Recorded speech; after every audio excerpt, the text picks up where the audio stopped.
All right. So, questions today. A lot of peptide questions, a lot of Of sweet course. stuff that didn't get to last week. Um, but question about so you were sick, Mike, right? And then so was it just the flare up again and you controlled it? Because people have had questions about controlling flare ups or like GI uh, stress. Yeah, so unfortunately, it was significantly more complicated than that. What ended up happening was so I've been on the road 8 weeks now. And uh, at the start of it, I was having GI issues, not feeling so great. Uh, and went to the doctor, and originally they're like, oh, it's one of your Crohn's flare-ups. And at first, I just listened to the doctor. I was like, okay, yeah, you're right. They put me on prednisone, and we ramped it up and then ramped it back down, and it didn't really do anything. And I went back to the doctor, and they're like, no, no, no, we're pretty sure this is still a flare up. I was like, no, it's not. Like, I've had this for 20 plus years. Like, there's no pain. I should be in pain if it's a flare up. I was like, it's not that. Uh, I'm pretty sure I picked up the parasite from bagged lettuce because, being on the road for 8 weeks, what I do, I went grocery shopping. I'm staying at Airbnbs. I'm trying to eat healthy. Uh, and so, long story short, it ended up being the parasite, not my Crohn's. I finally convinced them to put me on the medication. The best part of this was I got them to prescribe me the medication to kill this thing, right? And I went from the doctor to the pharmacy. And when I got to the pharmacy, I'm looking at what they prescribed, and I realized they prescribed the wrong thing. Like, Flagyl doesn't kill this parasite. You need Bactrim. And went back to the doctor. I was like, you prescribed the wrong thing. I was like, this kills parasites. Doesn't kill the parasite that's in the bag lettuce. And they're like, oh, no, no, no, no, we got it. I was like, no, really, like, I know a lot about GI stuff. I'm not trying to play Dr. Google. Why don't you just, double check?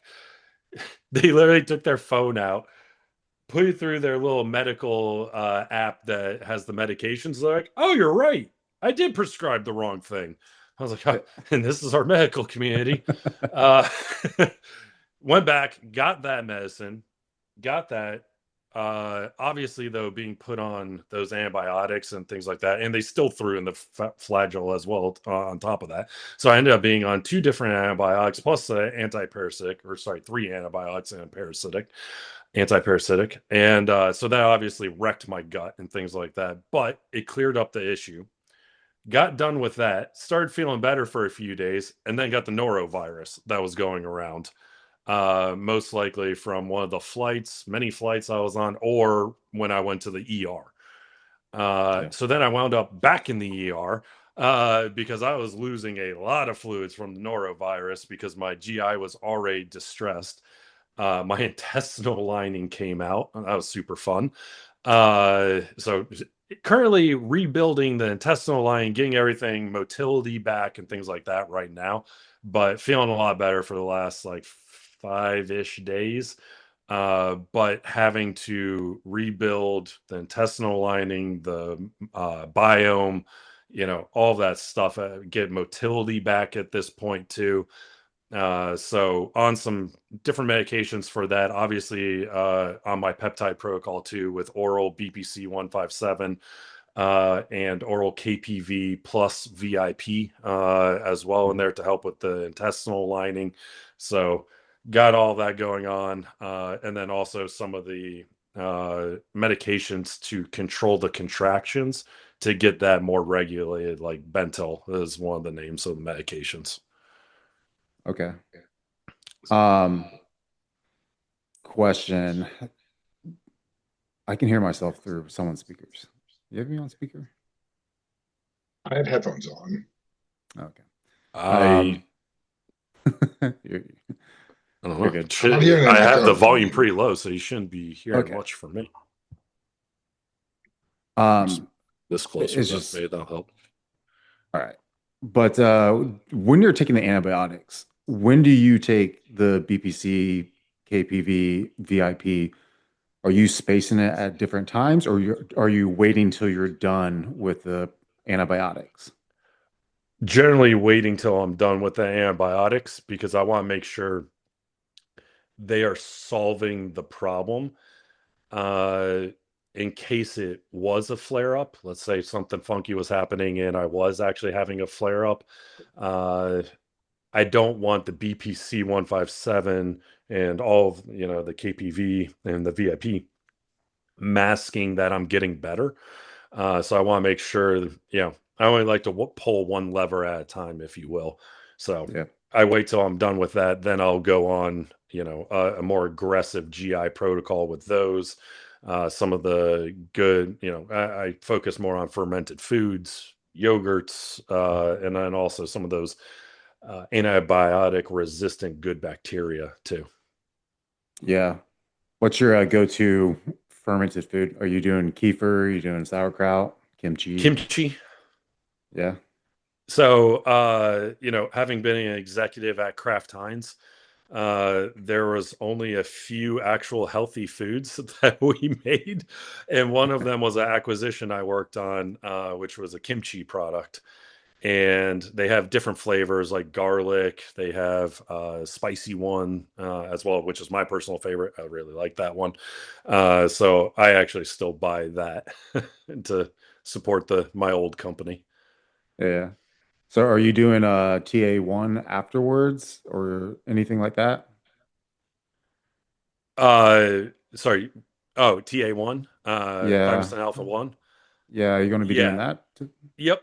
Yep. I had that in there as well for sure. Yep. Okay. Yeah, man, you probably picked that norovirus up at the hospital. It's like so common for people just to go there and they always end up with something else.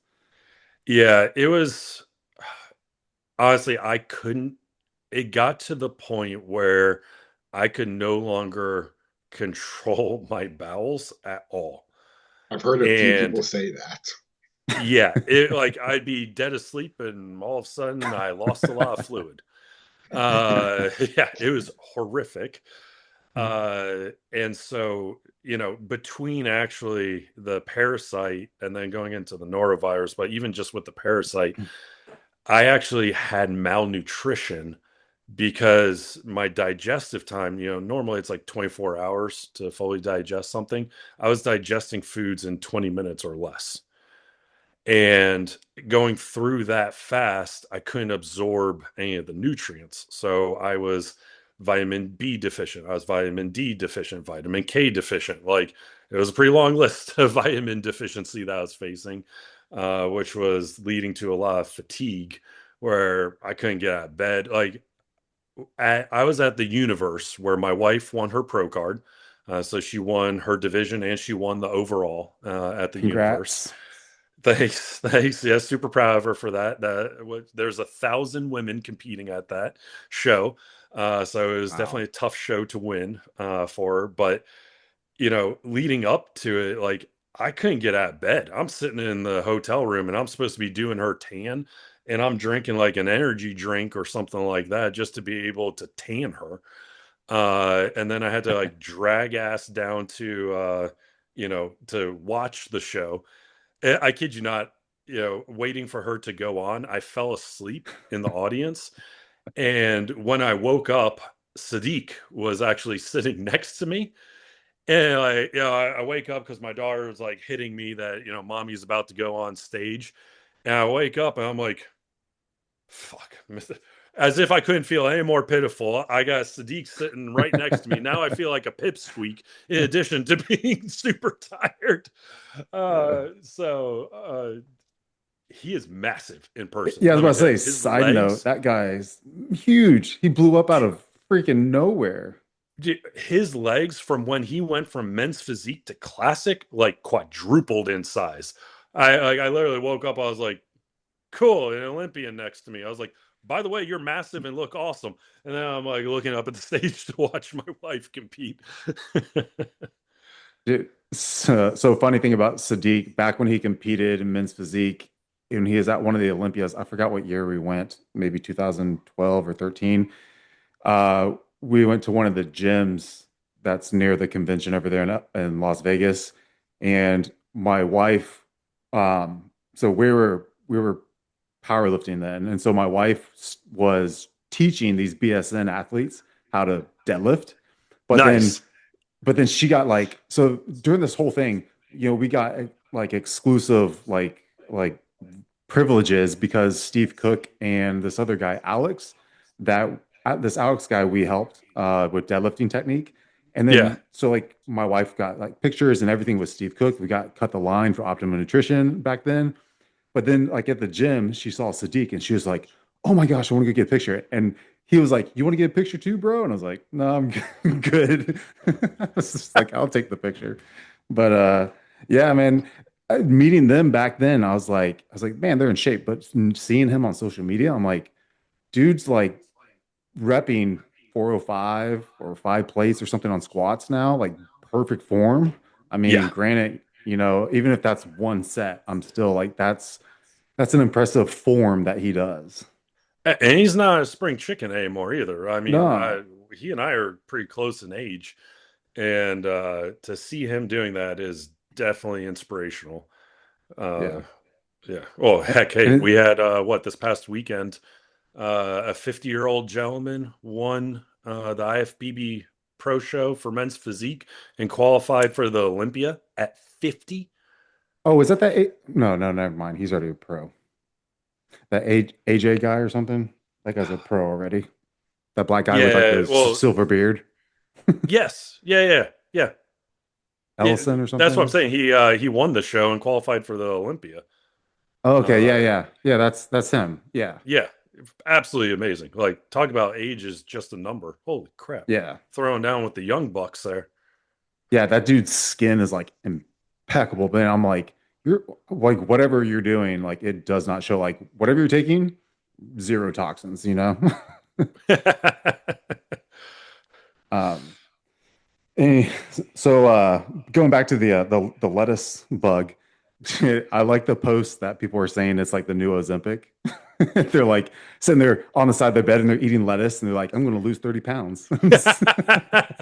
I will say it dries you out. Like when I was getting up to go to the ER, I literally looked down. I was like, "Hey, my quads have feathering. That's kind of cool." But I'm still about to die, so I need to go to the ER now and get some fluids. I'm going to be My buddy shredded had in a a coffin. similar thing happening to him just a couple of weeks ago. I mean, not with the whole lettuce shitting yourself virus, but he was having some electrolyte issues and he was in the hospital. He was like, "Hey, these quads look fucking sick. I'm dry as hell." He like sometimes like all these like check-in pictures in the mirror the morning after he got out. Oh my god. It's the things that we care about. Yep. Dude, that was the opposite of me whenever I had rhabdo and I went through like 12 IV bags in like 10 hours. Dude, I was so watery because of all the fluid. The nurses were like, "How are you like taking this in so quickly?" And I'm like, "I don't know, freaking rhabdo." Yeah, Yeah, man. the one time I was ballooned up in the hospital, which is why APR will never have the liquid research chems. I took it from, I can't remember if it was like Chem One Research or one of those companies. It was T3 that ended Oh, up jeez. being 10,000 times overdosed when I had it tested. Uh, I took it and I had been taking it for a couple days and I went to put my shoes on and my foot was so swollen I couldn't get my shoe on. I was like, that's weird. So I went to urgent care.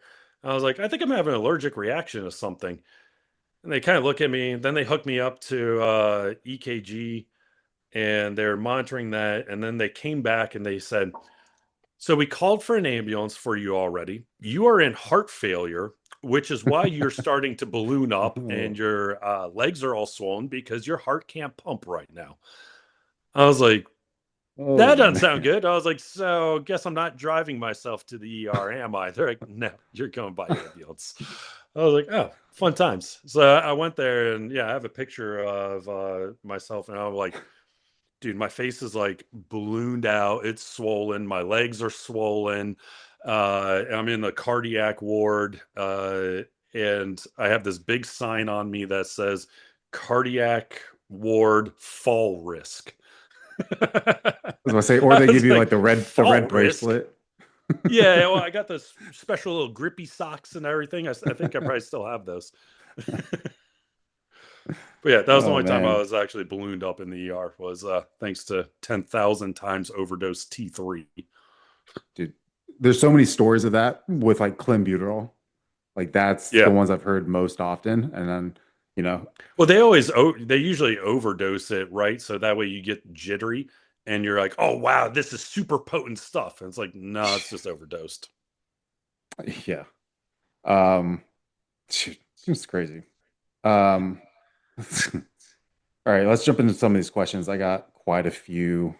First one, uh, this is the guy, one of the guys that emailed me. He's a big fan of the channel.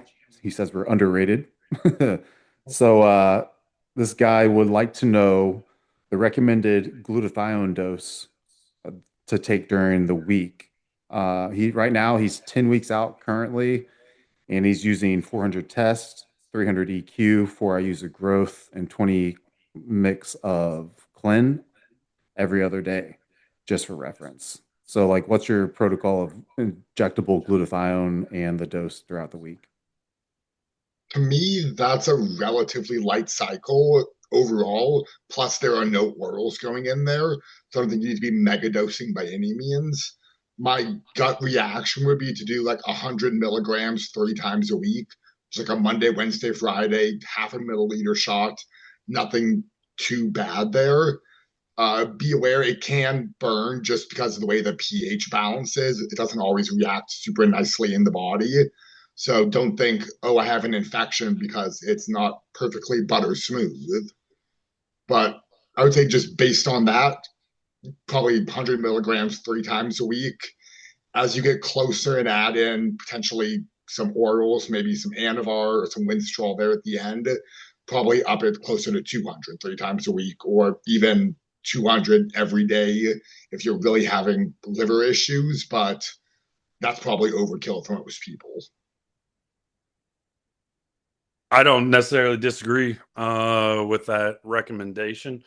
I'll say if you're pushing the orals hard towards the end of it, I use my life support, which has glutathione, NAC, glutamine, taurine, some other good stuff in there. But I'll use that. It has 100 milligrams of glutathione in there. I'll do it 1 ml, so 100 milligrams of glutathione per day.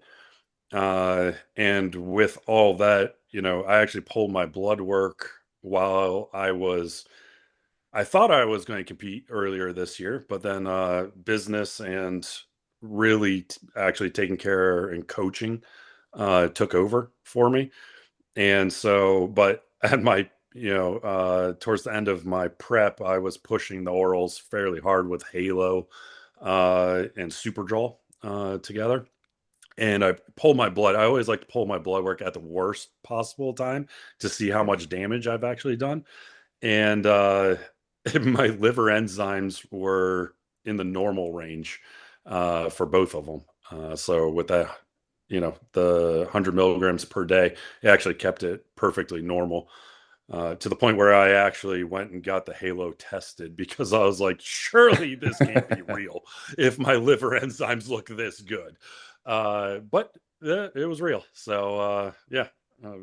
So I agree with that. The only thing I like to do too, towards the end of, we use this with a lot of our pros, is that we really ramp up the glutathione in peak week because that's going to help you lead to a drier look, we've found.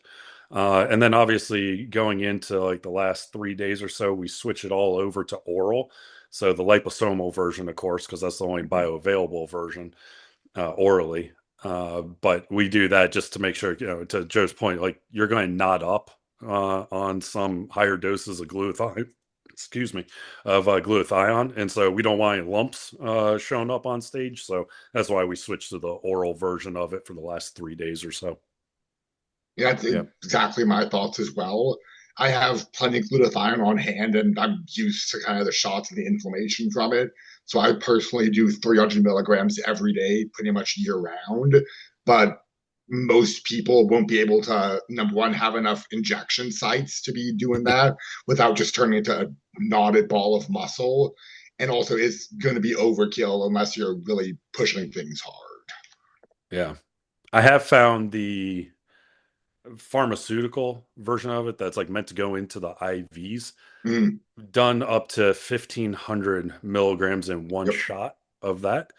Uh, just it's just mixed with BAC water. So, when you have a pre-mixed solution, you have to add in taurine or something like that, and it's usually generally then called glutathione transport water, is like what Better Through Biology calls it. Mm, Because otherwise it'll crash out of solution after about a day, maybe 2 days.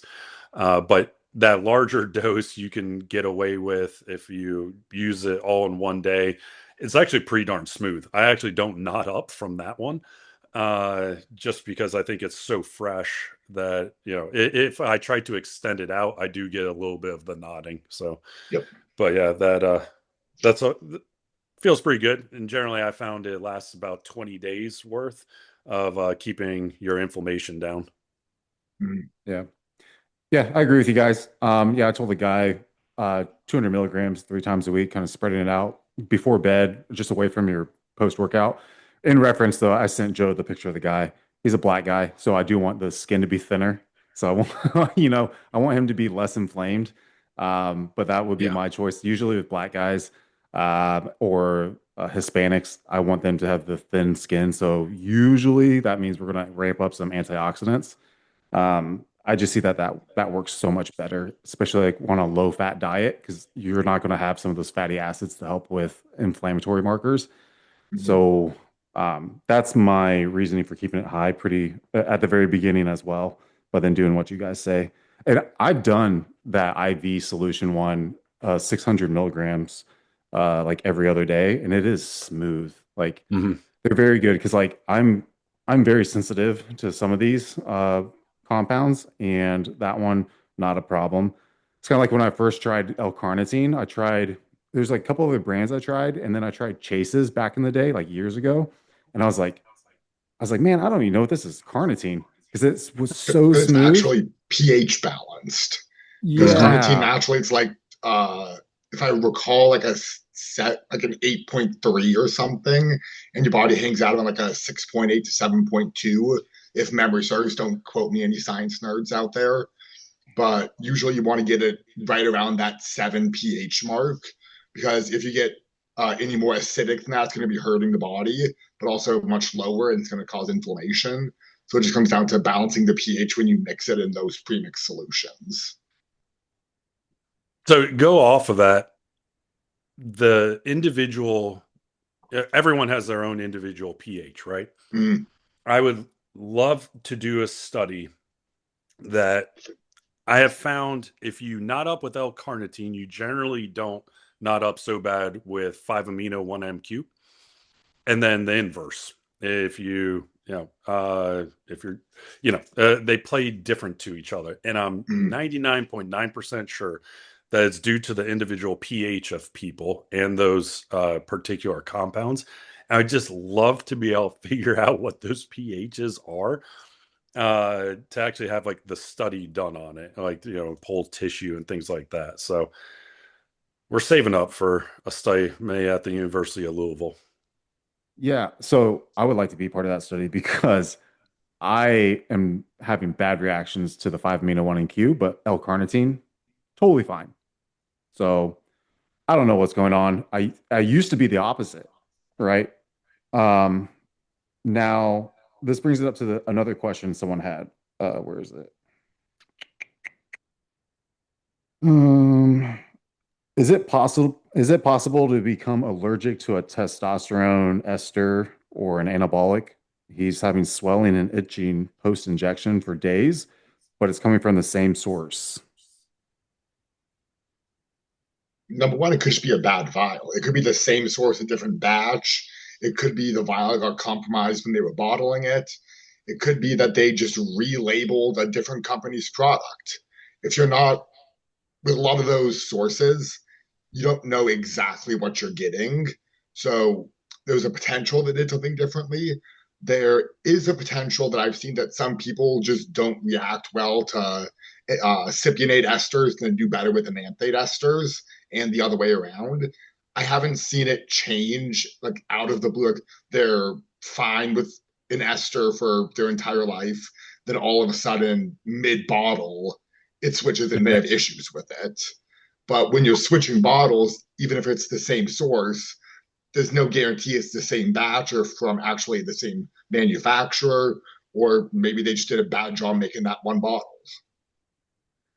Yeah, I've never seen it with the ester itself, as much as like the carrier oils. Mm-hmm. Could be that they switch from MCT oil to peanut oil, or something like that. Or if that person's running high dose gear, there's obviously going to be solvents in it. So they may have switched what solvents that they're using to, like if you're running SUS 400 or something like that, they may have just switched up solvents even for that one batch just based on whatever they had on hand. So I've only ever seen it with the carrier oils and the solvents used, not so much the ester itself. Yeah. Um, yeah, I agree. Now that leads me, I was just like thinking about this though, because I was like kind of thinking off this question. Do you have like you ever known someone to like, let's say they've done a cycle in the past and then they took a break and then they went to like a different cycle and then they took a break and then they went back to the other cycle that they were doing the first time and then they had like a histamine response. Like, you can gain and lose tolerances every 7 years is what they say, kind of roughly. Do you think that there's any like possibility of people having that response, like a autoimmune response or something, or developing an autoimmune disease based on like anabolic use or hormone use? I mean, potentially.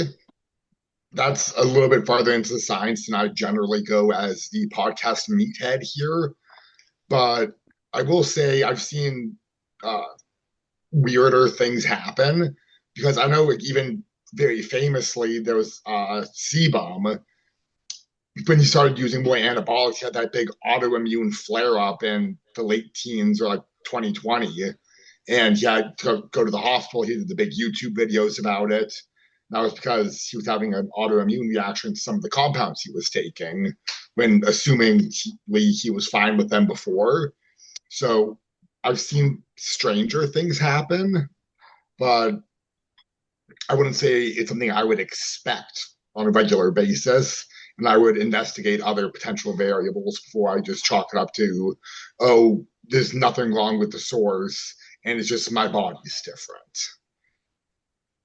Yeah, I mean, that kind of goes to the old test flu, right? That Yeah. people would say, like, when you generally would go from off cycle to blasting immediately, your body overcompensates in some areas, and you would get, the feeling like you have the flu and things like that as a result of, all of a sudden massive amounts of foreign bodies entering you, changing your hormone levels, get histamine and inflammation reaction from all that going on. So, and I'll say too, though, not so much a reaction like that, but as I've gotten older, I don't tolerate compounds the same anymore either. 10 years ago when I was a professional strongman, I'd be running a gram of Tren, no problem. No side effects really on that or anything like that. Now, if I try to do that, I'm not going to go to the bathroom because my prostate's going to get so damn big. So I have found, even at half that dose these days, I have side effects flaring up. So there, you definitely respond to things differently as you get older in general. So that could be coming back to it depending on how long that time off was. So I would just throw that out there too, that you are going to respond differently to the same compounds that you were running when you're younger as you get older. So Yeah. Yeah, I responded. I told him like most likely go get some blood work done, see what's going on with cytokines, and maybe he has like a low-lying infection. Sometimes things dwell in the body. I mean, I don't know, some weird stuff out there happening. And that, that's kind of related to the next question of like, is EQ really destroying people's kidneys or is it something else they are doing? I don't think it's destroying people's kidneys. I don't think that's it at all. I think like that's vastly overstated. I feel like I've been kind of just leading off, so if anyone else wants to take the lead, they can. But if not, I'm happy to go on a rant. Yeah.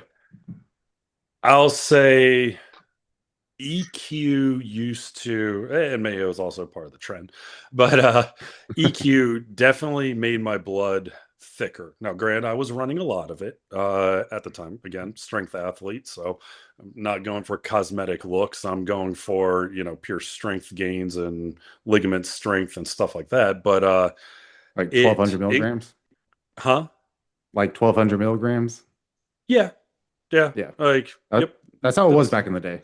yeah. I mean, that's exactly what I was running. I was running like 1 to 2 grams of test with 1,000, 1,200 EQ, especially considering I think I Good used to get cycle. the 600 milligram EQ. So hey, what? Yeah, it didn't feel so good, but That's going to be a thick one. yeah, but Bad. I 22 gauge. yeah. But I would even have issues donating blood. My blood was so thick, which then led to high blood pressure. I remember, this was a decade ago before I was ever smart about all of this stuff, before I was, more knowledgeable about blood pressure and keeping it low and things like that. I took my blood pressure at the grocery store. I remember looking at my wife and going, haha, look, it says 200 over 100. I maxed the machine. Yeah, that's not good for your kidneys as well as your heart having, and go figure, I had left ventricular hypertrophy too at that point in time. But that was probably what was damaging my kidneys more than anything else, was the sky high blood pressure. Yeah. But I will say, obviously fix the blood pressure issue. Now my blood pressure is actually I have to watch it because so it doesn't get too low. And my heart is totally back to normal size too. So you can reverse the left ventricular hypertrophy too. Yeah. Yeah, dude, there's so many things that we used to think that we couldn't or the body couldn't do that we're like, oh yeah, it actually can. Like, did you see it was like a couple years ago that they found a fifth muscle in the quadricep? No, I didn't. Yeah. So now we're calling the quad like I'm like, what do we call it? I don't know if they found it. I think they found it on a Antisep. specific yeah.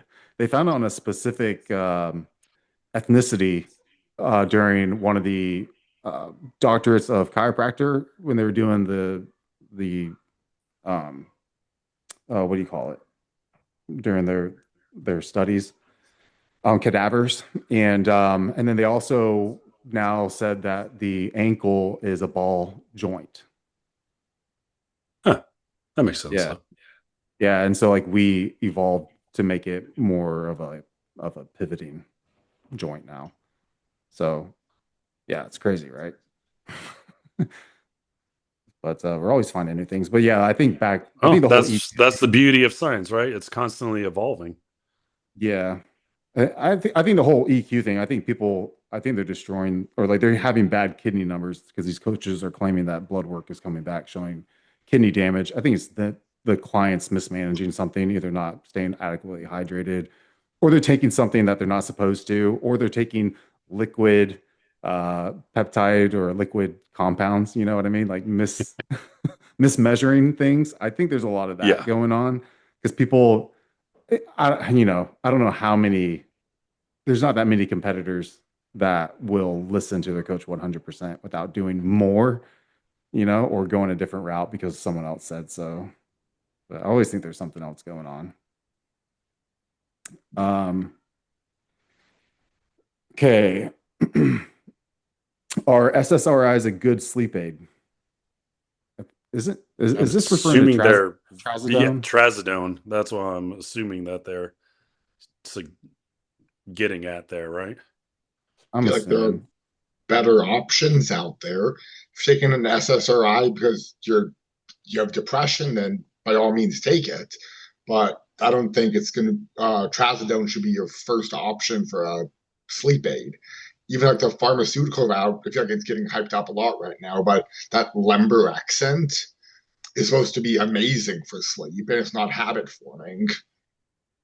If you Yeah. megadose 100 milligrams of melatonin, you're going to be falling asleep one way or You're gonna another. wake up drowsy as hell the next day too. Yeah, but you fall asleep, so I it'll mean, do that's why you got something. caffeine. I'll say I've actually had pretty good success with trazodone, uh, doxepin, and propranolol.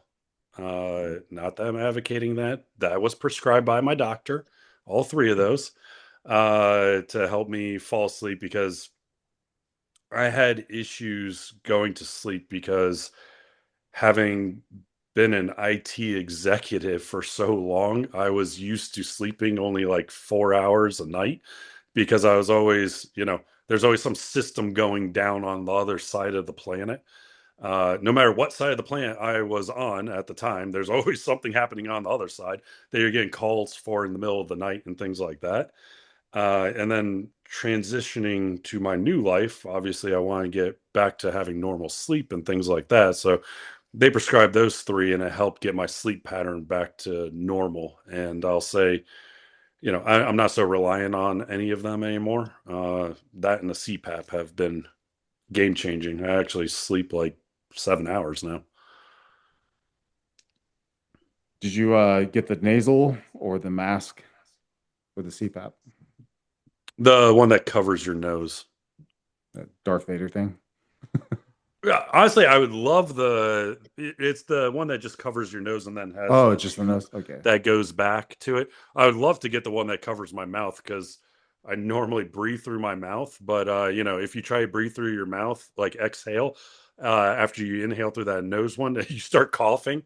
So my daughter gets a kick out of watching me like the first like 10 minutes of trying to go to sleep and I'm like coughing and like nearly suffocating myself. Yeah. Yeah. Um, Need a recommendation. The F20 full face mask has been fantastic for me. I get like a under a 5 leak rate. That's with a beard, which hurts most full mask sealing. Yeah. So the F20 is fantastic. Okay. I I'll think check it's that out. Philips, but took up F20 full face mask, it'll pop up. Okay. um, I need to use the CPAP. I just don't. My dentist has me all freaked out because I breathe through my mouth too, and I wake up with like dry mouth, and then they're like, the bacteria on your teeth, they're going to erode it, and it's receding gum lines, and I'm like, I don't know, man. My teeth are just going to fall out, and I'm going to get veneers or something. Like I'm destined. I'm like, there's nothing I can do. Well, if you ever need anything, my brother is an oral surgeon. So he's been hooking me up since I was 18. And I actually, so he took my wisdom teeth out and stuff like that. But A lot of trust. something pretty cool he did for me though was when I was deadlifting for strongman, I'd be clenching really hard. And he's like, you're not going to crack your teeth that I have spent so much time perfecting. So he actually filed down my molars. So I can't clench and crack my teeth anymore if I'm doing heavy deadlifts. Dude, so that happened to me too. I broke two teeth, and I got it replaced with cubic zirconium so it can withstand the pressure, and they like Okay. filed it a specific way. So it Yep. feels really weird for me to like chew back there. But yeah, all so like my dentist now, they're not gonna watch this, but like they do some stuff to everything's free, and for my family too, which is awesome. Nice. But like they're doing all this stuff for me, and so they're like, yeah, like they know how I cracked my teeth and all this stuff, and so they're like, yeah, we'll get you figured out, and then I just give them supplements in return. Nice. Yeah, it's always good. Um, yeah, the SSRIs, I know that they're talking big about that sleep, but then also it being neuroprotective as well. I'm just I'm not an advocate of taking it every single day. I would rather Yeah. take something once in a while, like a dihexla or something, or even a what's that PP 28 or something, the Uh, BDNF. the Uh, P20, uh, I can't remember. P2228. Yeah, that one with Yeah. epitalin or something. I think that that would be great. Just to avoid some adverse reactions of being on an SSRI because like I've been on one before in the past and it didn't work for me, but like rebounding off that thing, at that mirroring effect of my serotonin, I was like not having it, man. So Yeah. The P2228 really, that got me through a rough period that I went through about a year ago. I was in a pretty dark spot, just because of work, you know, getting beaten down there and things like that. And then some family issues, like my mom had cancer that she recently passed away from. Well, not recently, I guess it's been like 4 months now. Uh, but things like that was coming up. And so I was in a real dark spot, and that helped me immensely to get through a tough time. So between that and, you know, just things like methylene blue too, that increases serotonin and things like that. So, yeah, so something to be careful of though, if you're taking trazodone, that does last like 24 hours or so in your system. So be careful if you take methylene blue. Do not get serotonin syndrome. I've been there. It sucks terribly. yeah. I've heard terrible things with people It's like mixing a that 24 stuff. hour panic attack that you can't get rid of. Like, holy crap. Um, will there be any new delivery systems used for peptides in the future? think we kind of have them all. There's injectable, oral, transdermal, intranasal. Do you Troches? want to stick something in your ears or up your butt? Because those are kind of the two orifices left to stick things Hey, anything up your butt. Good time. I would Eye try drops? not to go off too much on the whole intranasal thing that's been getting more popular. Like I've seen a company put Retta in a nasal spray. Okay, Retta Why? is like Hmm. 4 to 5 times too heavy to be able to permeate your nasal mucus lining, let alone the blood-brain barrier. Is not even remotely in the realm of effective. Yet people are like, I don't want to use a little insulin needle. I'll just use this. It's like, dude, if you want to just give me your money, you can. But like, you're getting zero benefit out of that. Literally, there was a study, less than 1% made it through. But people are sticking everything in these flipping nasal sprays, and it's kind of driving me crazy because the molecular weight is what determines if it's going to be effective or not via that route. And like 1500 DA is like the limit. Retta's 5000. Uh, and then we have all kinds of other things that are going on in there, like you know BPC versus TB500. One of them will work, the other one won't. Yet we have the Wolverine stack stuck in a nasal spray. It's like, cool, you're getting 50% out of that. Is that really worth it to you? I don't think so. What about Samax and Selink? Those are other two Those are nasal both ones. fine. Generally speaking, all of the nootropics are light enough to be able to permeate. There are some heavier ones as you get towards like Atomax, which is going to be, in the 800 to 900 range, which is starting to push it a little bit. Uh, and then the more, we have like the NA A versions of it, which those are designed to be more effective via sub Q delivery. I've seen some people try to stick that in a nasal spray saying that it's even more bioavailable. No, it's less. You just made it heavier because you Yeah. added a bunch of stuff to it. So, it's a great marketing shtick, I guess, but people are just wasting their money on that. So I'll get off my soapbox on that one. Oh man, Retta and a nasal spray, that's going to be slowing down your nasal drip. You know what I mean? Hey, if it It'll does slow down that, man, I'll something, you know take what I mean? it. Yeah, I don't, I'm not the biggest fan of the nasal ones just because I do have a deviated septum, but I'm also worried. I'm like, if I keep spraying stuff up my nose, am I going to get polyps up there and make things worse? Like nothing seems to work nasally, and I'm not going to get that nose job done because my wife had it done, and people were like, "Oh no, it's not that bad." She was like out of it for weeks, and I'm like, Oof. I'm not getting that done after seeing that. Like, there's Yeah. no freaking way. Yeah. Um, Anytime I try and use too many nasal sprays, it starts stinging after a while. I'm like, this can't be healthy. This feels like I'm using too many Zins, but up my nose instead of on my gums. do you see like any more troches coming or skin patches or even eye drops? I mean, because I have seen the insulin is in a nasal spray now. That Excuse me, I what? Huh? that seems like it'd be hard to control the dosing because the dosing's That's so what I'd be small on worried insulin. about.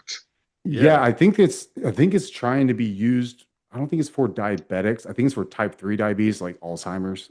I'm Hmm. pretty sure that's what they're trying to use it for. Hmm.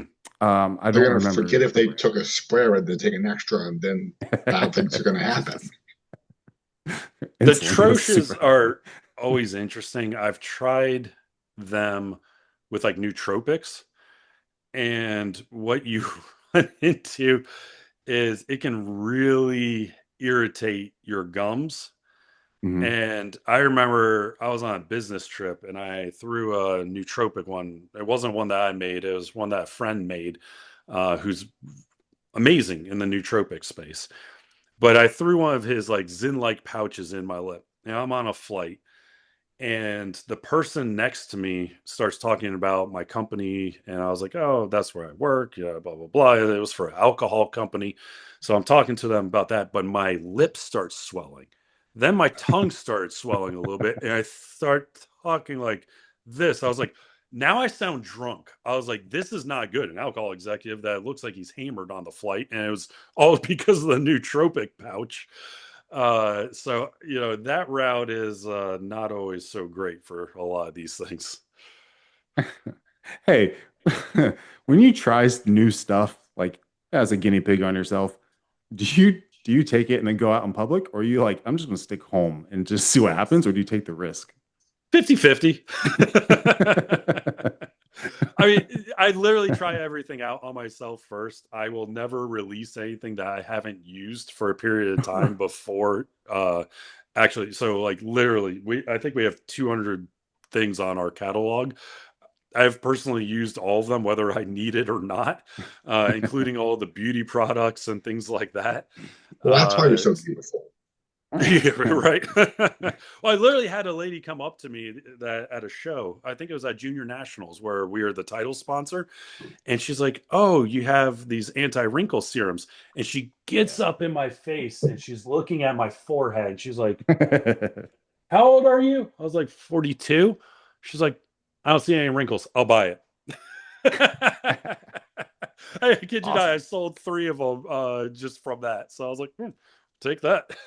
There's something different than all the bodybuilding brands. Like have all the bodybuilders there with all the protein powders. Like you take this, yeah, you're big. I'll buy it. Yeah. Nothing different there. Just beauty, I guess. Yep. Hey, are you talking about the stem cell with the PDRN deep hydration? So that one, yes, but it was actually just the hydrating firming serum that has Okay, the GHKCU. It has BPC-157 in there, has retinol as well, and vitamin E. gotcha. Uh, yeah. I Yeah, we always have a like try to. few. We have more than a few because I actually partner with a clinic in South Korea, because who has the best beauty products Uh, in the world? South Korea. So I work with them and get a lot of our raw materials from them, and then we mix it in house. and they got kimchi. They got beauty products. They're healthy from the inside out. Uh, And they're getting more and more bodybuilders out there in that area too. Damn impressive. Yeah, they are. Yeah, I always try to look for things that my wife can use because she's not responding well to Uh, like I any of lost the. your audio. Oh, am I good? Is it just I me? can hear you. Um, Mike seems to be kind of freezing. Huh. can you hear me now, That's Mike? weird. Yeah, I'm good now. I can Okay, hear you. gotcha. Um, yeah, like because my wife has used some of the retinal stuff that's been prescribed and all these things, and so she's always trying to look for something to help with reducing redness. But like her recent stuff was from Korea because I started looking on my Instagram and I'm like, why am I getting all this like advertising for Korean beauty products? And then there's like a package that comes in the mail. I'm like, oh, this makes sense now. Okay. But yeah, they're always up to something. Um, Preferred protocol for BPC and TB for healing beat up joints and muscles from training. For me, number one, I would look at what stupid things are you doing in training that are causing the issues? Because you can throw BPC and TB at an issue all day long, but if you're still lifting like an asshole, then your joints are still going to hurt. So, assuming, let's just pretend your training was fine, then I would say if you're trying to heal an issue, go up to probably like 2 milligrams daily, split 1 and 1 of both TB and BPC. Run that for about a week, maybe two. So probably easy math, run it for 1 bottle, and then drop the dose back down to 0.5 milligram and run another bottle of each. That should be about 6 weeks. That should be a decent uh, amount of healing there, assuming that your training is fine. If it's an issue with joints or cartilage, I like Cartilax quite a bit. I feel like it's not getting the respect it deserves as a healing peptide. And I guess Mike didn't want to hear me, but No, he's fixing I do something. think Cartilax is underrated. I don't think the 2 milligram dose does a whole lot, but if you mega dose it for a week or two, it does help my joints a lot. So I do like seeing it in there if you can afford it or if you can source it reliably. But long rant, didn't listen to Joe. 2 milligrams a day, split dosing, run that for a bottle, cut it in half, run it for another bottle, think down to 0.5 milligram of each as long as you want. You with us, Mike? Hmm. Might be having issues. Maybe. Um, you want to log off?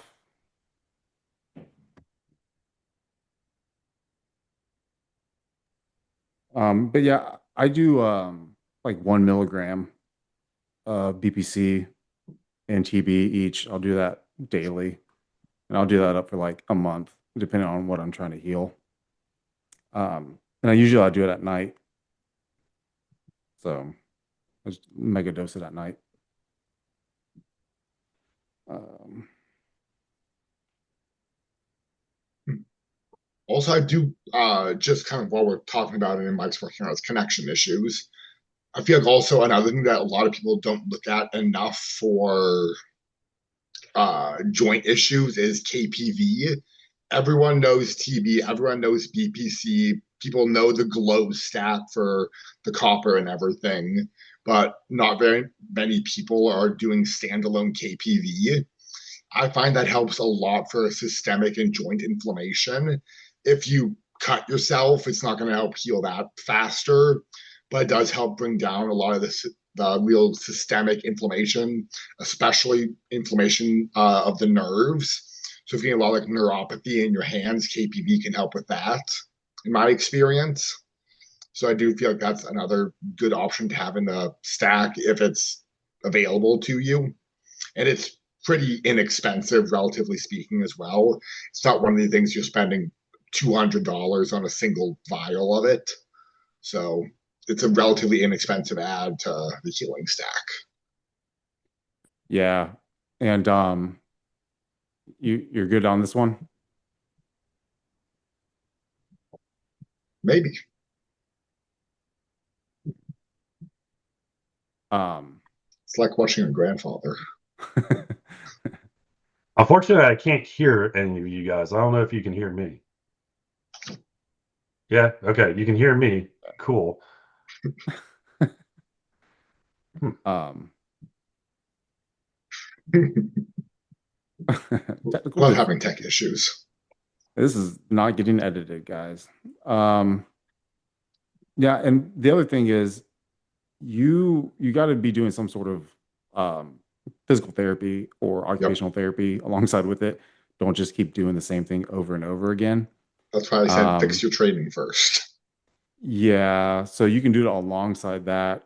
I mean, because I'm dealing with the shoulder issue now, and like I just haven't done any type of bicep or shoulder movement on my right side, and I've just been doing BPC, but I've been megadosing the BPC at 2 milligrams at night, and then 2 milligrams post workout right now, and then I'm going to drop it down to a milligram after about 2 weeks use of doing that.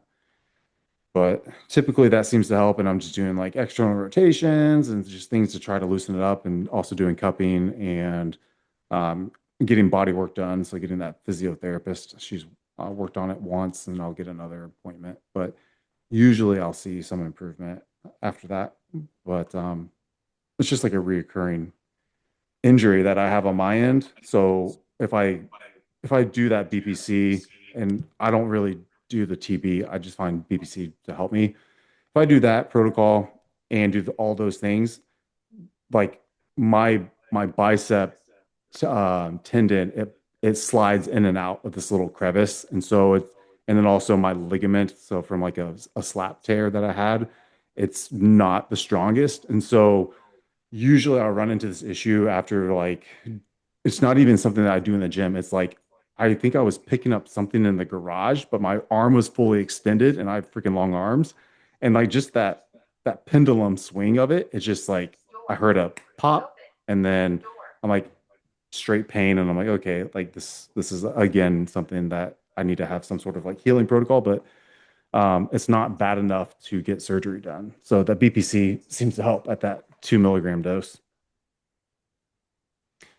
Yay, I can hear you guys again. Sorry Okay. about that. Now you're good. You're all good. Welcome back. Uh, My wife started posing practice because posing in the IFBB is different for bikini than it is in the NPC. And so she's about to go on a 3 show run here to try and qualify for the Olympia. Because in her nice. pro debut, she got sixth, so got some points on the board. But she's practicing. She put her headphones on, which then connected to the laptop. And then I Oh, was struggling. I was like, turn your fucking headphones that off. would be great if we were like we're hearing her.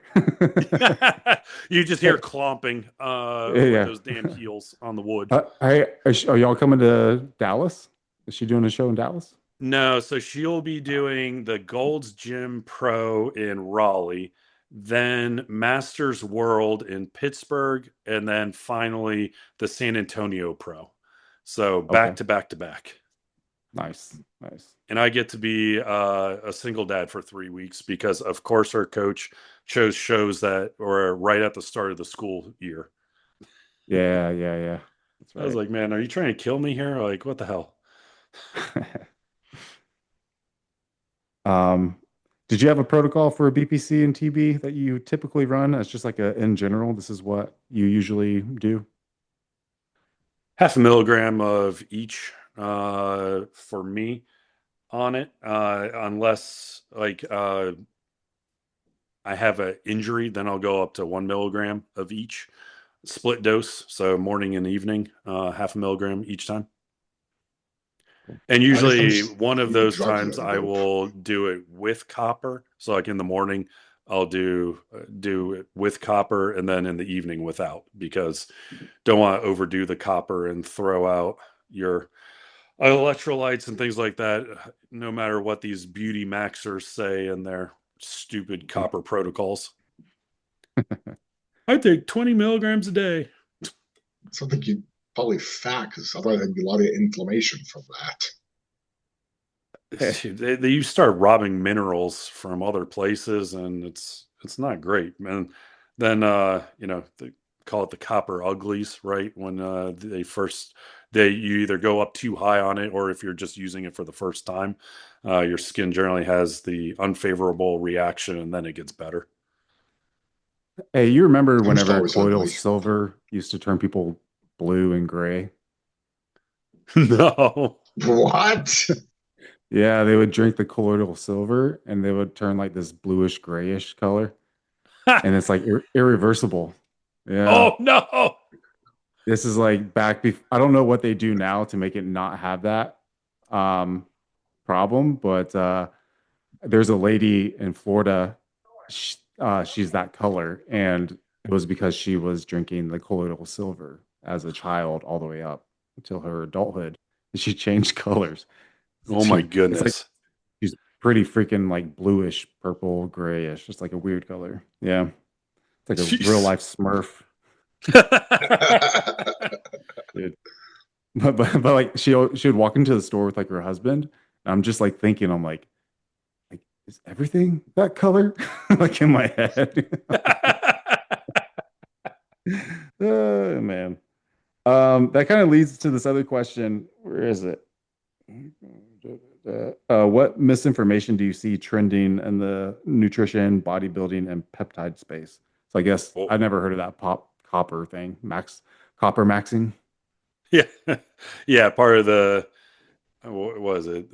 Beauty Maxers. Yeah, they so I think it was like Clavicular or someone like that was promoting absurd amount of copper per day initially. But this is also the same dude that whacks himself in the face with a hammer. So, how intelligent can he really be? Oh, that's the square jaw guy. Yeah. Is he No, or no? that's his buddy that got deported to back to Australia, right? See, I can't follow these people because like they're on TikTok. But I hear names from other people Androgenic. That's talking. who it is. That's the square Oh, jaw okay, dude that I don't know what he's doing right now. If he's transitioning to be a woman or something, I don't know. dude. God. Yeah, send those people somewhere else. Um, yeah, I think a lot of the misinformation, I don't I don't really follow any of it. I kind of just go fly by it, but I just see it coming from like 20-year-olds. And that's the last person I'd want information from. Like in my head, like, would you want a fresh 28-year-old to do heart surgery on you after he finishes residency? It's like probably not. Like I wouldn't want that dude. I'd want the 40-year-old who's done a few, you know? Yeah, there's usually the sweet spot, right? You don't want the totally older and out of touch folks, Yeah. or the brand new, fresh ones that haven't actually seen anything yet. Uh, Yeah. but yeah, like trying to think, Joe, you got anything that stands I out got a in this lot. space? Yeah, there's so Yeah. many. It's like hard to pick almost. The big one, and not even just with peptides or anything, but people thinking there's one perfect protocol or one perfect solution for everyone to run. Because I mean, we had Mike there who had his BPC dosing, Andrew has his, and I have my own that I run. And they're going to be different and they all work for us individually. Yep. If I ran someone else's, it may not work well for me. If 99% of people tried eating the amount of food that I do, they would not get good results. They would turn into fat slobs and probably be diabetic. But I do just fine on it. So people think that there's one perfect formula and they just need to find the internet guru to tell them what it is. They need to listen to a molecular tell them the perfect anabolic stack or JP to tell them the ideal exercise split. You just got to try things and see what works for your body. Because, I mean, even like we're talking about with the body's pH, everyone's body is a little bit different. We're all unique in the ways we respond to different drugs and different training programs, different nutrition programs. So there isn't one solution you need to find. You need to find the person who can help you find what works best for you. Yep. And then kind of with that, then back more into the peptides, people thinking that they can out peptide a bad lifestyle, Yeah. like with the BPC, yeah, that's going to help fix things. But if your training is still terrible, you're going to get hurt again very quickly. Or I just need to take more Retta and then I will stop binge eating. Like, no, there's something else going on there. Yeah. Yeah, I'll say out of all the customers that reach out or the athletes that I work with, I actually probably spend more time telling them to take less stuff than recommending more stuff. Yep. Because these things aren't ones, peptides, you don't need 20 peptides. Like, pull Mm-hmm. one lever at a time and see how you're feeling. Then maybe you can add in one or two more. But, like, even for me, I'm not running 20 different things at the same time. I would have no idea what was working and what wasn't working if I tried to do something like that. The only real exceptions I see are three of the, let's say, newer compounds. Well, one not so new and two newer ones. SLU, PP332, obviously. That one, people started off way too low on those. So anyone that was saying 250 micrograms was doing something for them was getting a placebo effect out of that. We all know that the research amounts are now in the hundreds of milligrams, not, I do think you can find some benefit for like kidney improvement and things like that at like 1 milligram, but it ain't 250 micrograms. I will say Then, also, injectable SLU does a lot better than oral for me. yeah, I agree with that. If you can find someone that makes a good solution of it, Yep. the The powder ones are peptide junk. version of it freaking hurts. Feels like a baseball bat on wherever you're putting that. But yeah, there is one gentleman that I know off the top of my head that does a great job of making a good one. But I have, Uh, huh? I didn't mean to get you off the track though. I want to Oh, no, keep no, you on no. your You're, rant. you're absolutely right. Like, yeah, I agree 100% with that. Uh, then BAM and ATX, both of those were kind of the same route or same rationale, I think, as SLU, massively underdosed because of how expensive it was for the raw materials initially. So when people were looking at, like 20 milligrams of BAM, it's like, well, kind of go up higher on that one. Brian the Gorilla Chemist did a good job of calling out both SLU and then BAM too. And there's a reason why they dose their capsules at 250 milligrams of BAM, because about 250 to 500 is where you're looking at for that one. And same thing with ATX. If you're looking for more of the fat loss benefits on that one, that's more in the 300 to 500 milligram range, which is super expensive right now, I will say.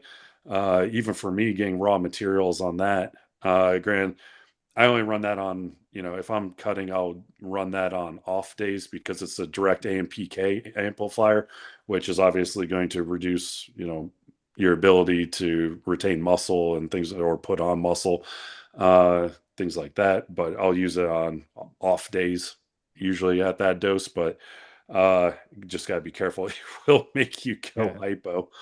So just something to keep an eye on if you decide to mega dose ATX. You see my orders, which I don't really take that much stuff, I just placed one too. It's SLU, your We 100 shipped it milligram out already. capsules. Don't worry. Oh, okay. I get your SLU, the 100 milligrams. Now, so I stopped taking it. So I started at the 1 milligram from Paramount, and then I Yep. tried this other brand, and I went up to 8 milligrams with the other brand, and I did a video on it. I'm pretty sure they gave me something else. I think I might have had DMP. Like, I'm not sure because Oof. I don't That remember would be looking Big a difference. heck That's of not good. a thing to because get. yeah, because I'm like, I thought it had a faint yellowish color inside. So, Maybe it was Tren. no, no. But I was definitely feeling, I was more waterlogged, but I was so fatigued. And, Hmm.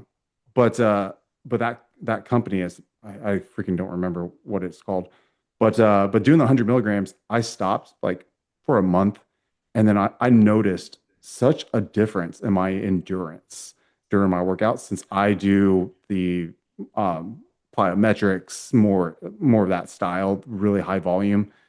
But I mean, I take the SLU, I take the MOTS-C, melanotan every now and then right now the BPC, and then the Retta at like 1 milligram every 7 days, um, just for like obsessive compulsive disorder.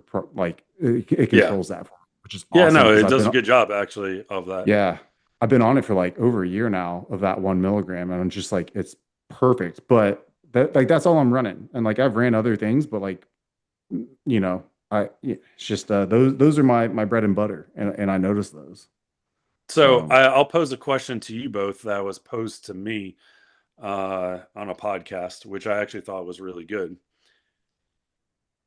SLU or cardarine for immediate cardio benefits, improvements in your endurance. Let's say sl endurance benefits. Immediate sl is what we're looking slew. for.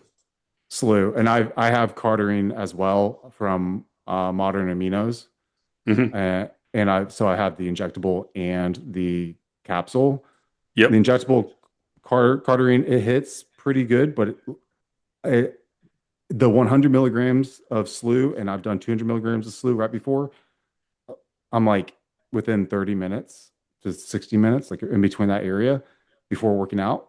It is night and day difference, and like I can feel my body utilizing it's weird. I can feel it utilizing nutrition better as far as like my electrolytes and stuff because being here in Texas, it's so freaking hot. And so I do part of it outside. And like I don't really get it from cardarine. I see the benefits blood work from cardarine as far as like cholesterol and stuff, but I don't get that same boost as I do from SLU at that higher dose. Yeah. Yeah, I Joe. feel it. Right. I personally don't get a whole lot out of oral SLU. I've done 100, I've done 200 milligrams of oral SLU. I don't get a whole lot out of it. That being said, I also don't get a whole lot out of oral cardarine. But if we're doing injectable for both, which is what I personally prefer, then I would definitely say I feel the SLU working a lot more for endurance right away. I don't do a whole lot of endurance work, but I mean, even just doing my daily cardio, I feel better on the SLU.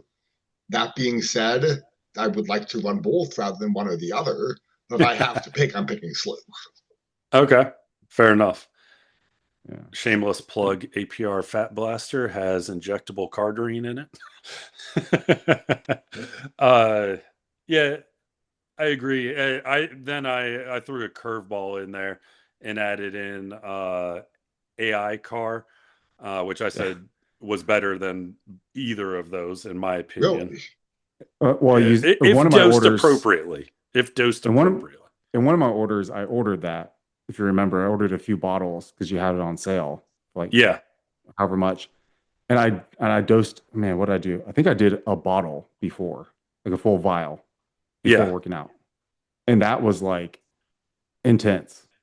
Yeah, Like, I do half a vial of it, yeah, it and was a yeah. full, dude, a full vial. I was like, I went through my intro workout so fast, and I was like, man, I gotta freaking buy a Gatorade. Like, it was just great. And at that point, what would have made it better looking back is if I had some BHB or like some of those BHB salts, just so I can Yeah. have some sort of different energy source on hand. Uh, yeah, I never that thought was of the only that. thing. But that one I noticed because usually I'll do BHB with cyclodextrin, and then tons of I do about 5 grams of sodium in my intro workout, and so it's like I'll throw in that. So 10 grams of BHB, 50 grams of cyclodextrin, uh, what's no, wait, so 36 grams of dextrose coming from the sodium replenish that I come. So I don't, like I throw in all that and like instant energy, like as far as like energy sources. But that iCar, I was like, holy crap, dude. And I didn't buy anymore because I was like a little scared after that.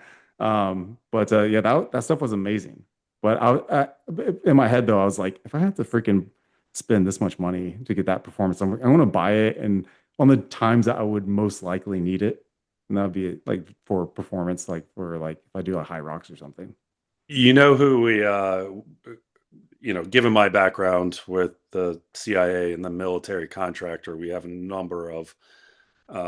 large number of like special forces folks and things like that that utilize our products. And they will do that when they're starting to train for a mission, is the AI car and dihexa. All of a sudden I'll like sell Ooh. out of it. And it's all going to like these 2 units mostly. And I'm like, huh, you guys got a big mission or deployment coming up here soon, huh? Because they love the focus and the like instant endurance capabilities from it. So Yeah. yeah. Man, imagine if Hitler had that instead of meth back then. Yeah. I mean, the There'd be meth no is one effective left. too. Dude, they used to have these ray eject pens. I don't think they do it anymore. But back in my day, we had like these red eject pens that were like a mixture of painkillers, amphetamines of some sort, God knows what, and some endurance and muscular enhancers in there as well. It'd leave a massive welt on your leg, though. But it was great if you have to stare at a door for like 12 hours waiting for one dude to come out of it, or even like 2 days you could probably stay awake and stare at that one door, and the moment someone comes out of there, boom, you're off and running and you don't even cramp up. That's awesome. God knows what the government was giving us, though. Just imagine giving like a football player that, like a nose tackle. Awesome. Well, the funny thing was a couple of the guys that were special forces that I've known personally as friends did play in the NFL too. So You guys got time for one or two more? sure. I'm good. All right. I don't know if we did this one, Joe. Things that legitimate bodybuilders can wear in the gym that a regular gym rat cannot get away with. We did not do this one yet. They can wear. Yeah, Yeah. so a bodybuilder can wear in the gym, but a regular gym rat can't. Flannels. Like a flannel Stringer cutoff. tank tops. What was yours, Joe? Tights. Tights. Yes. Yeah, like the better bodies tights. Yeah. Yep. You Yeah, gotta I have need big legs tights to pull that because one off. I don't have huge legs, but I need tights because otherwise I can't slide my knee sleeves over my calves. So I need to have tights so I can get them up.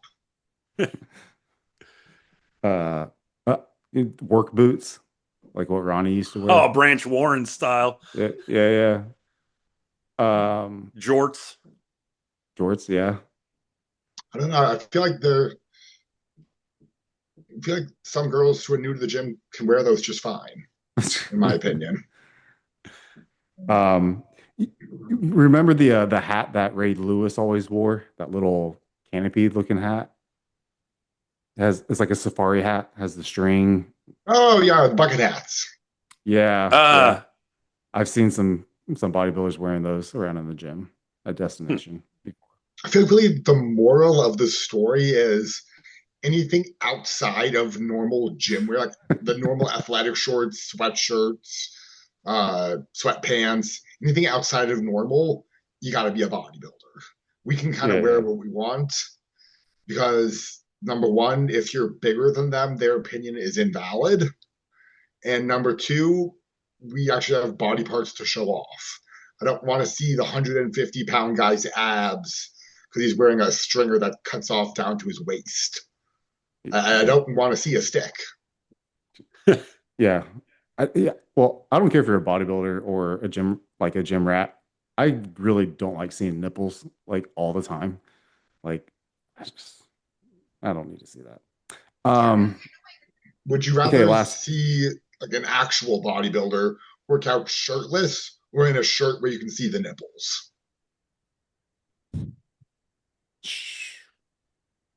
It's I'm going gay with the either way. shirt just because I don't want everyone sweating on the freaking equipment.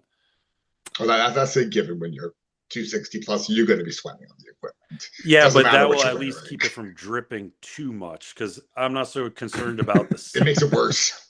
Oh, okay, all right. It It's gets like you an get imprint. sticky and then AC and yeah. Either way, it's gay. Shirtless. I just don't want the machines rusting. I want to look at the dude's back, not his nipples. Okay, last thing. Fuck, marry, kill. We got a few of these. This is from last Who's submitting I'm these? going to get in trouble now. week. Bagels, toast, muffins. I'm going to fuck a muffin, marry bagels, and kill toast. Because I could care less about toast. I feel like bagels something that I can eat every day and not feel too shitty about myself. But goddamn, a muffin's good. Like a nice like pumpkin streusel muffin from Costco. Those are fantastic, but you feel like such a fat person after you eat one. I fucking love muffins. Yeah, a toasted muffin with some butter on it too, because as if it needs more fat, but damn That's it. a Midwest thing, but I have never toasted a muffin. Oh, throw that on the griddle, cut that thing in half, throw it on a griddle. Damn, it is good. Yeah, I would switch though the bagel and toast for me because bagels have a lot of carbs, and I'm a former fat kid, and so I am it's too too. Now I easy eat for me to throw 1,400 down carbs a like day. 2 or 3 bagels, and then it's like shit. That was 150 grams of carbs right there.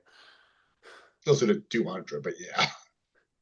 All right. Mine are 70 grams each. So, All right, I Yeah. was going with the Thomas ones that I think are like 50-ish or you know, so. the Thomas are 50. I do the Costco ones, though. Okay. No, Central Market, man, we have some of these I think it's sourdough, but they are like the softest bagels ever. And they're well worth the $7 I spend for four of them. Oh, shit. You can get like 16 for that price. Right? So obviously I'm fucking bagels. I'm marrying toast because I can use it for multiple things, and I'm killing muffins. I'm not a muffin person. Sorry, I feel guys. like you need to have a good blueberry muffin. Uh, My We can wife fix them. loves baking when she's in prep, which is awful for just me. not eating. Yep. And like she'll make the blueberry muffins from scratch. Yeah. Like how am I if you're going to put fresh made blueberry muffins in front of me, I'm going to freaking eat them. It doesn't matter how much red I'm running, I'm still going to eat that shit.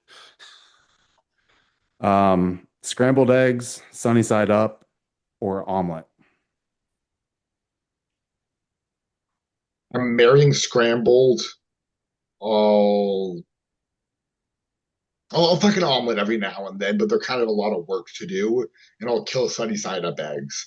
I'm not a big fan of like fried eggs or sunny side up. I feel like because then the egg whites are pretty tasteless, and then you cut into the egg yolk and it goes everywhere, so you can't get it all. I don't want to be licking my plate.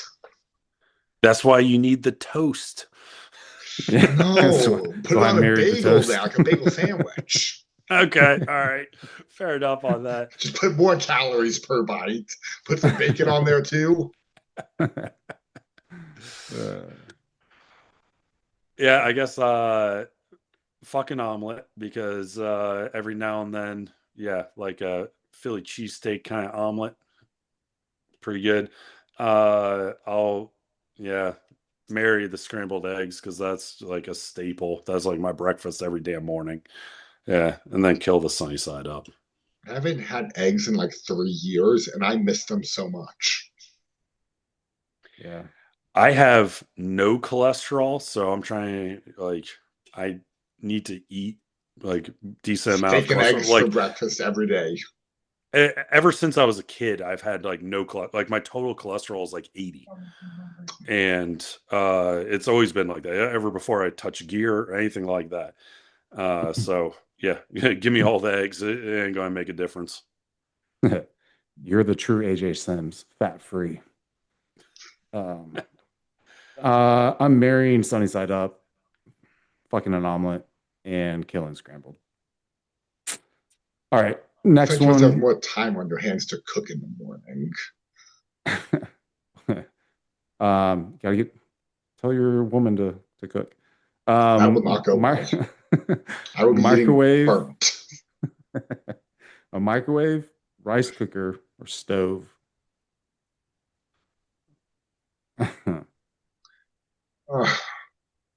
Sounds like a Okay, great way to burn your appendage off.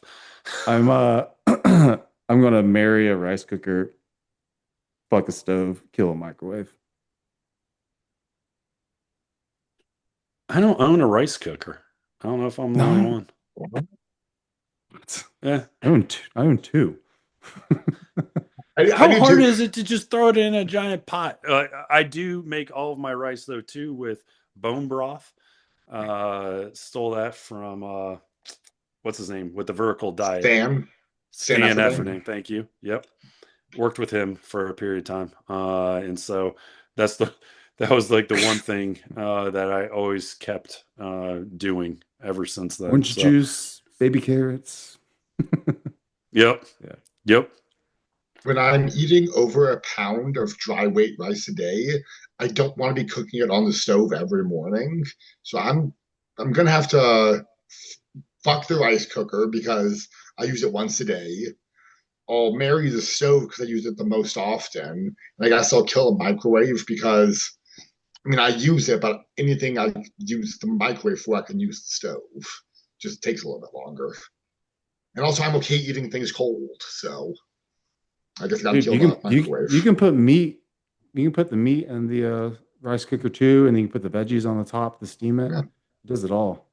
it's That's true. why I have two of them. So I have rice in one, and I do my other stuff in the other.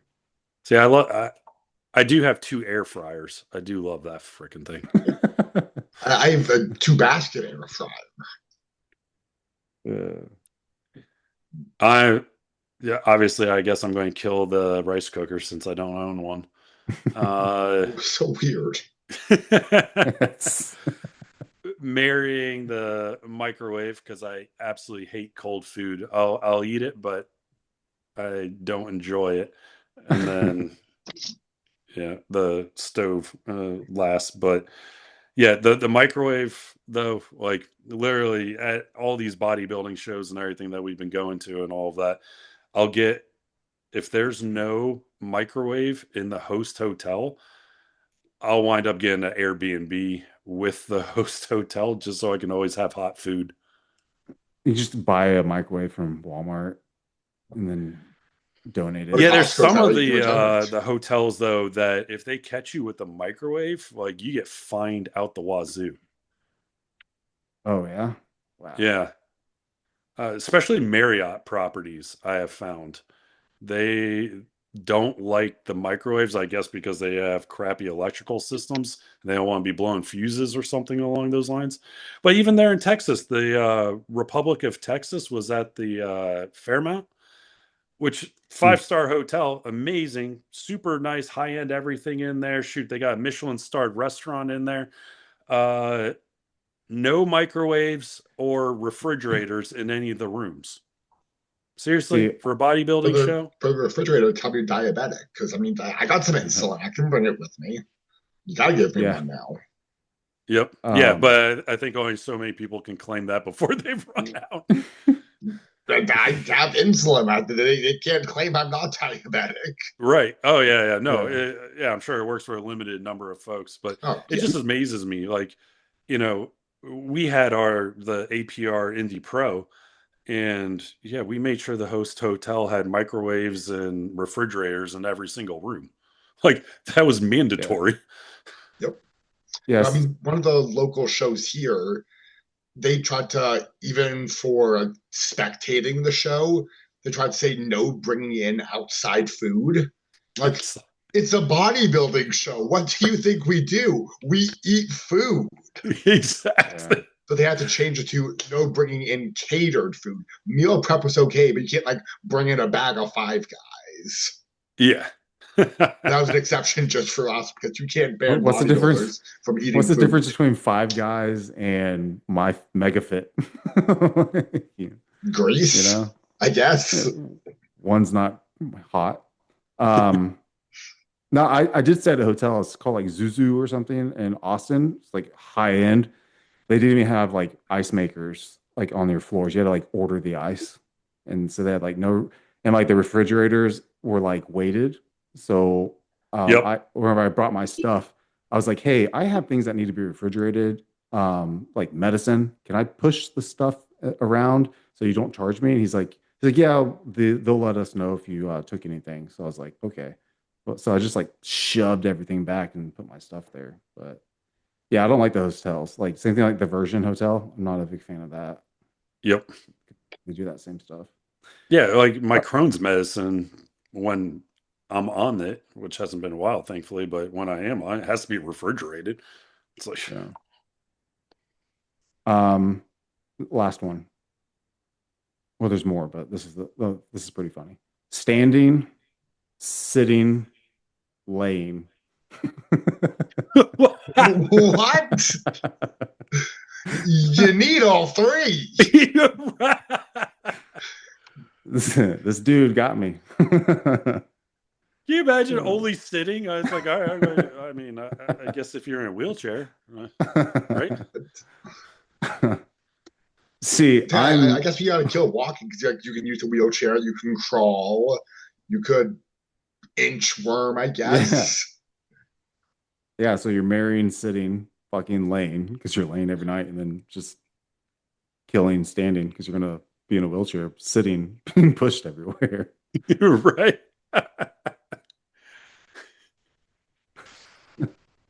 Uh, Why do you ask that question, though? that's such a good one. I saw that. Yeah, I mean, that's a pretty good one if you're trying to stump someone.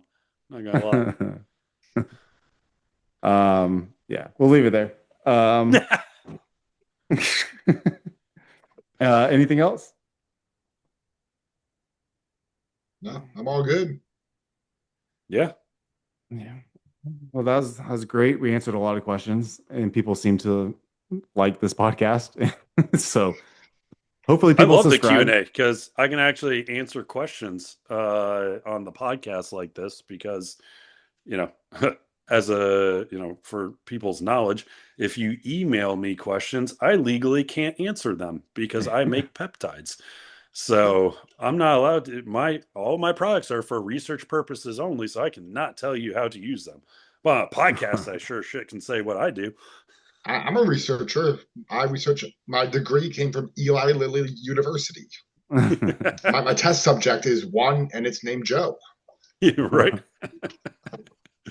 Yeah, yeah. Plus my audience is like within the 30-year-old to 50-year-old, so it's not like a bunch of 18-year-olds asking questions like I see other podcasts. So I'm not too worried about answering questions. No, I like answering questions on the podcast. It's Yeah. a outlet that we can actually utilize to answer some good questions that we get that I would absolutely love to answer, but you never know who's on the other side of the keyboard, right? I could be Yep. answering a question to an FDA official, and the moment I answer that question, boom, I get a letter in the mail. Yeah, well, this all my YouTube videos have a disclaimer on it, so it is done by my wife in compliance for financial broker. So it is all legal. She does all my legal stuff.